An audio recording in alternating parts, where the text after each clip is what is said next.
This is going to be more of a rundown style kind of video. I haven't made one like this in a little bit, and I will get into some specific Ohio sports talk, but I want to start it out by following up on a video that I made yesterday evening, kind of giving a general preview of the Miami Heat versus Boston Celtics Game 7 in the NBA Eastern Conference Finals, and it was the Miami Heat taking Game 7 in Boston and thus taking the series. Final score of 103-84.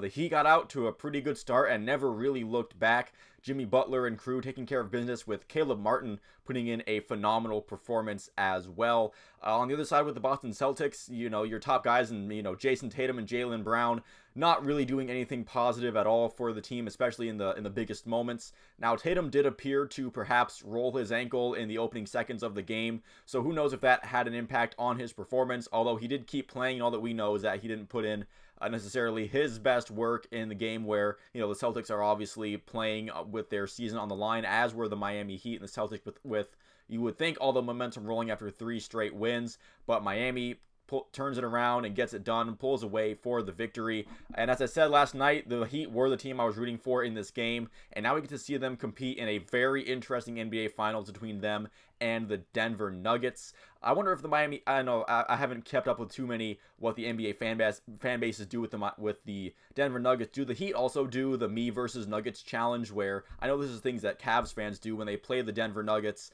You try to eat more, McNuggets than the Nuggets score points, or maybe try to tie it. I'm not sure, but I wonder if the Heat fan base does that, and if they do, would they be willing to put up with me versus Nuggets for an entire 7-game series? I mean, hypothetically, you could go, you could have 7 entire games where you're going to be consuming more than 100 McNuggets in one sitting, and that doesn't seem like it's very healthy or good for you, or in both short or long term. It doesn't feel like it's kind of a silly thing to do, not let alone for one game, but 7 seems like a completely different beast. Even if it's just a sweep, 4 games of me versus Nuggets sound like it would be complete hell. But I guess maybe the Miami just doesn't do that. That's not something you have to worry about. But I think if you're not doing me versus Nuggets, I feel like you probably should start, at least during the regular season. But I guess for Cavs fans, it's only twice a year because of the East and West thing, and if you were playing the Nuggets more than twice a year, you might not be as willing to partake in that as a fan base. I understand that, but I do feel like that's something that might be funny, where somebody tries to eat more McNuggets than the Denver Nuggets score points in an entire series. Something that I'm not willing to do. Maybe the guy who did those like Super Size Me documentaries might be willing to undertake that, but I'll leave that for somebody else. Speaking of moving on to a finals, the Vegas Golden Knights won Game 6, also on the road in Dallas, so a couple of road teams moving on to the finals here. Another game where the team that won did so off the back of a relatively really strong start. They scored 3 goals in the first period, and they dominated every aspect of that game from the get-go.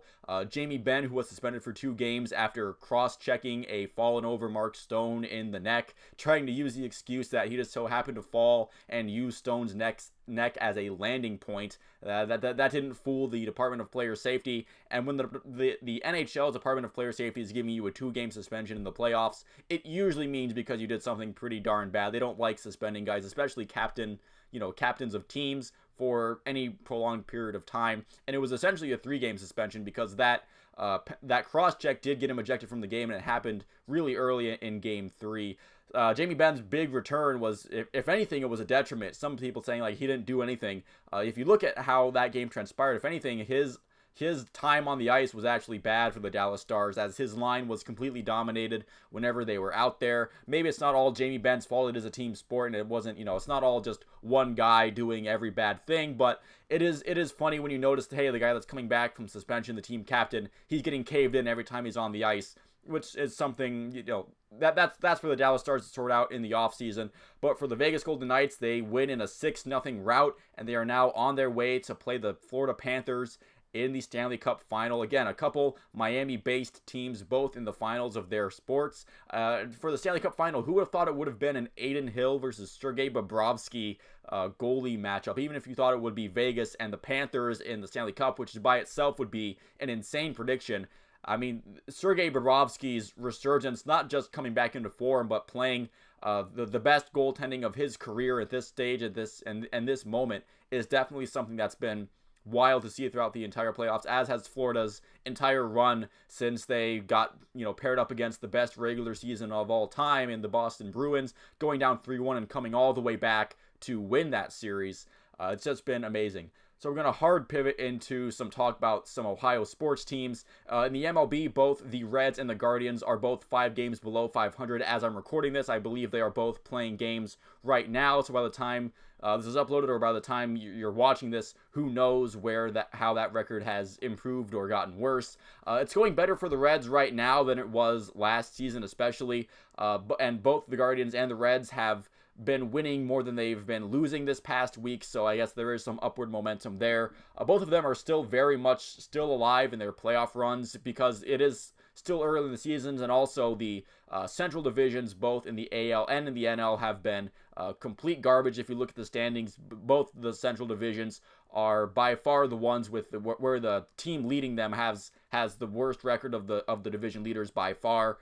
So there are still reasons to watch both baseball teams if you are cheering for them. So that, you can't give up hope this early, especially when you are still, just 3.5 games or 4 games back from a playoff spot.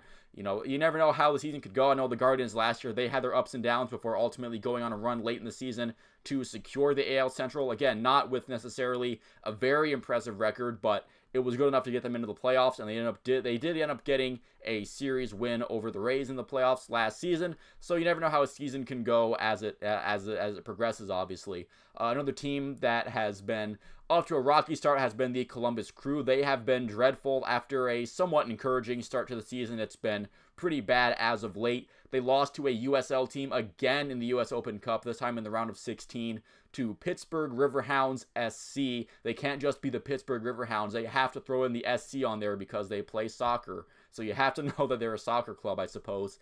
The final score of that game was 1-0, an embarrassing showing. I don't care that the Crew played their backup squad or a lot of their reserves. You're still losing to a USL team in a tournament with a trophy at the end of it, and the rest that you gave to your starters ended up being pointless anyway because they just lost to Nashville in MLS play by the final score of 3-1, giving up all 3 of those goals in the second half. And it's just been more bad for the Crew so far. Again, it's still early in the MLS season. It's not like the Crew are completely out of it, but mathematically, there's if they can get on a hot streak, they could definitely get well into playoff position. But they are going through a bad stretch, and they haven't really shown any reason to think that they certainly could go on a long stretch of prolonged success. You're just kind of hoping against hope that they're going to be doing that. Although I will say, for one team in Ohio that's doing well, FC Cincinnati, despite the fact that half of that city is in Kentucky, I will give them this. FC Cincinnati is doing quite well.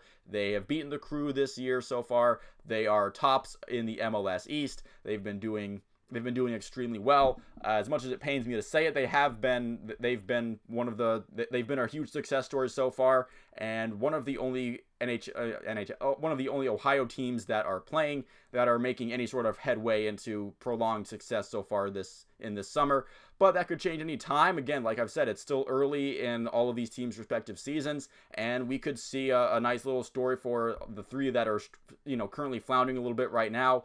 And that's pretty much it for this video. Thank you so much if you made it this far into it. I will see you at the next one.